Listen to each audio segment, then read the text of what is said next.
All right, this video 10.3 in Advanced Algebra 2, the last lesson of the chapter. First thing first, talking some more probability. Some weird vocab, mutually exclusive events. If you get into some later statistics classes, you will definitely talk a whole lot more about mutually exclusive events. Those are events that cannot happen at the same time. It is impossible for them to happen at the same time. They are mutually exclusive.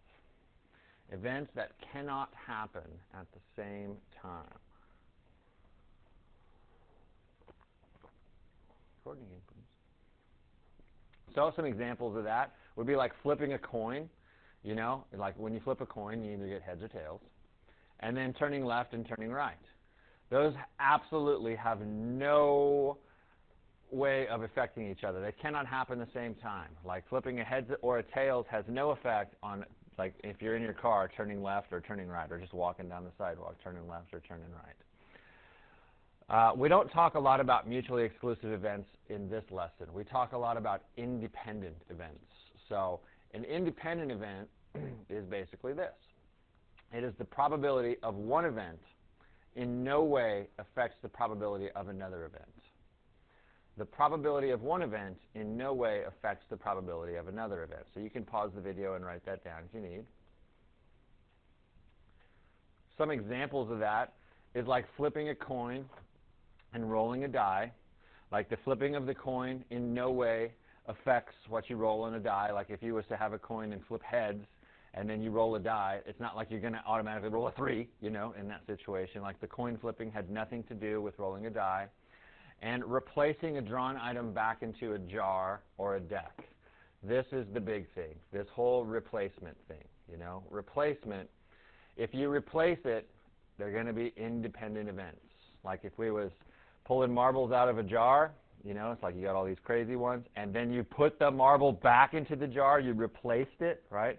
Then that means you've got an independent event coming up again. So we'll do that with all of these guys here.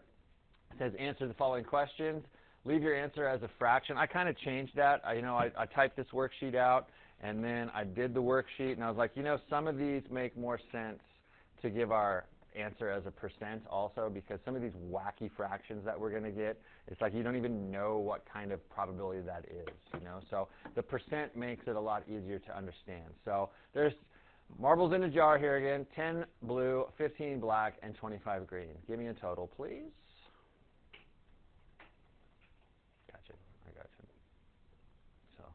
Clear. Sorry. What is 13 times 51 now? 6 what? 663? Thanks. All right, now we'll start recording again. I was recording the whole time. Ha-ha! So 663. So there we go. And then that reduces because 3 goes in each one of those, so it's 1 over, what did you say? 221. But see, I just don't like that fraction. Even though I do like the fraction, I like the percent chance of that happening. Like, what is a 1 out of 221 turn out to be approximately? Move the decimal 2 places. Did you get 0.4% when you did that? Very, very unlikely. Like to pull 3 jacks out in a row when the deck's nice and shuffled, you know, it's not just like just set up for you in that scenario. Are these independent? No, because we didn't replace. What is the probability of drawing 4 aces in a row? Why don't you pause the video and give that one a try for yourself. So I reduced all these fractions right away. 4 out of 52 times 3 out of 51 times 2 out of 50 times 1 out of 49. I reduced them, multiply all my numerators together, got 3 out of this big old honker number. When you punch that in, though, you get this wacky decimal that's in scientific notation. So you have to move this decimal 6 places to the left, because of the times 10 to the negative 6, which means you actually have 5 zeros in front of there. So I got the 5 zeros, if I can get back to where I was at. Then to change it to a percent, I had to move that 2 places to the right, and I got a very, very, very unlikely chance. So let's move on to Wayne and Dane. They are twins. They want to go eat out at the taco shop. Come on down. To decide who pays the bill, they decide to cut for it, meaning each person picks a card out of the deck, and the higher card does not have to pay. If they pull out the same card, they will split the bill. So they're cutting the cards, which means that they will not replace the card. Wayne went first, and got a 3 of clubs, right? A very low card. Remember, aces are high, so it goes 2, 3, 4, 5, 6, 7, 8, 9, 10. Jack, queen, king, ace, right? Wayne got a 3. What is the chances that Wayne will have the high card and not have to pay? So Wayne has a 3. How many cards are left in the deck that are lower than that? Like, just go with numbers. Out of 2, 3, 4, 5, 6, 7, 8, 9, 10, Jack, queen, king. What's still left? A 2, right? The only way he's going to win is if Dane, his little twin brother there, pulls out a 2. Cool? So how many cards are in the deck? Remember, Wayne has 1 card already. So there's 51 cards. Are you okay with that? He's got 51 cards. How many can he beat? It's the 2, right? But how many 2s are in the deck? There are 4. There's a 2 of hearts, a 2 of clubs, a 2 of spades, and a 2 of the one that I haven't listed yet. I can't remember. So there's 4 different suits. So there's a 4 out of 51 chance, which we will definitely punch that in and see what happens. How likely is it that Wayne's going to win? Not very likely. 4 divided by 51, if I could get this thing to punch in right, did you get about a 7.8% chance? It is possible, but it's not that possible. 7.8% chance. Coolio? What are the chances that Wayne and Dane split the bill? There's only one way that they're going to split the bill. Because Wayne pulled out a 3. How's the only way that they split the bill? It says up there in the problem. If they pull the same card, right? So if Wayne gets a 3, and then Dane gets a 3. So let's go back. They haven't pulled the card yet, but remember, Wayne has a card, so isn't there 51 cards to choose from? And how many 3s are left? Only 3, because Wayne has the first one. So when you punch that in, what did you get to the nearest 1/10 of a percent? About a 5.9% chance of that happening. It's pretty likely that old Dane's going to win the scenario here. You know, it's pretty likely. You okay with drawing a card, like cutting cards in that scenario? All right, let's keep on rolling. Roulette, another one of them casino games. Roulette has got that roulette wheel where most people call it red or black, red or black, red or black. Well, it would be nice and even if there was only red or black little troughs on there, if you want to call it. But there's a couple of whammies. Do you see those green guys on there? There's the 0 and the 00. That's what gives the casino the advantage. Because if it was just straight up red or black, it'd be 50-50 chance of winning or losing. The casino doesn't like 50-50 chance of you winning or losing.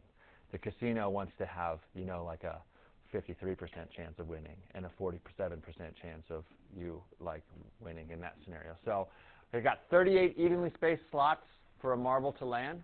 18 are red, 18 are black, and 2 are green. What is the probability that the marble lands on red 5 spins in a row? 5 spins in a row. So first, let's find the probability of a red one time. How many total numbers are on there? 38. How many of them are red, baby? 18 of them. Let's reduce that to make our lives a little simpler. So let's reduce 18 out of 38 as a fraction. Isn't it 9/19, right? So it just reduced by 2. 9 out of 19. So that's the first spin. You got a 9 out of 19 chance of it landing on red. Then they pull out the marble and spin again. Is it the same chance or not the same chance? Independent or dependent is what I'm talking about. There's still the same amount. Like, it's not like you took a slot off of the roulette wheel. You know what I mean? It's like it's still the same amount of red spaces, the same amount. So you're going to do it 5 times in a row. So if you drew blanks, you'd have 9/19 times 9/19 times 9/19 times 9/19 times 9/19. I don't want to draw blanks. What's a faster way to do it? Take 9/19 and do what? Raise it to the 5th power. Raise it to the 5th power. So we'll put that in parentheses, please. 9 divided by 19. And then raise it to the 5th. Come on, Pan, don't do this to me. Raise it to the 5th power. I think I said 15th out loud, but still. We'll just get this decimal. That's fine. I don't care about it becoming a fraction, because if you math enter it, it's probably not going to turn into anything, right? because it's so wacky. So what is the percent of that happening? About 2.3% chance. Is that what right? Is that right? 2.4, thank you. 2.4% chance. Can it happen? Yes or no? Yes. And just from personal experience, I have seen it happen, you know. But it's not the most likely thing. Just because you roll red on the first one does not have anything to do with you rolling red on the second one, rolling red on the third one, rolling red on the fourth one, rolling red on the fifth one. Let's say it did happen. Red, red, red, red, red. What should the next one turn out to be? Does it have to turn out to be black or green? Is there any kind of thing that say, well, because you had 5 reds in a row, it's more likely for a black to show up? Likely or not likely? Has nothing to do with it. That's why these are what's called independent events.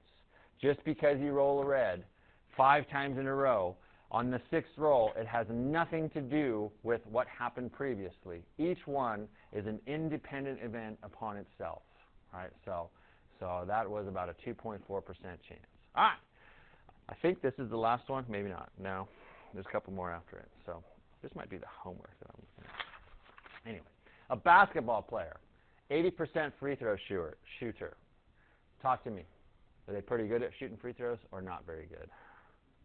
That's pretty good, you know. There's definitely people who are better. You know, some people are in the 90 percentile, but I'll tell you, shooting a free throw is not an easy thing. I'm sure we've all been there in PE class, and it's like, wow, you know. It's like there's some people who are really good at this.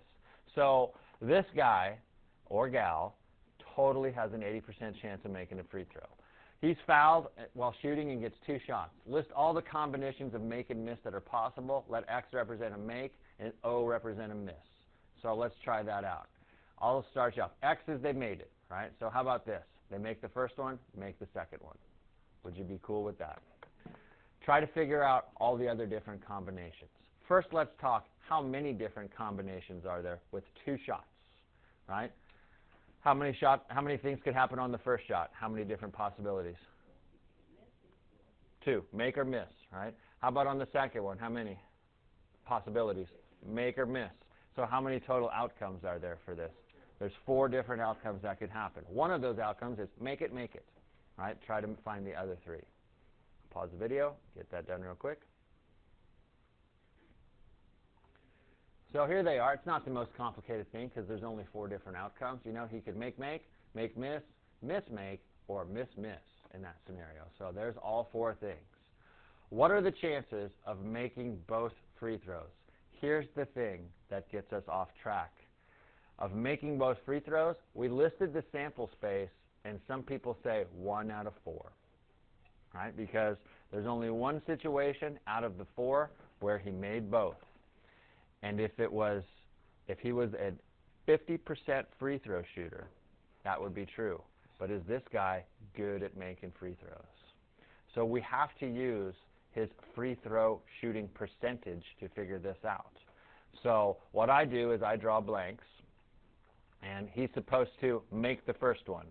According to all of the statistics that we have, what is the likelihood that he makes the free throw? 80%. So you can call that 0.80 or just plain old 0.8. 80% chance that he's going to make it.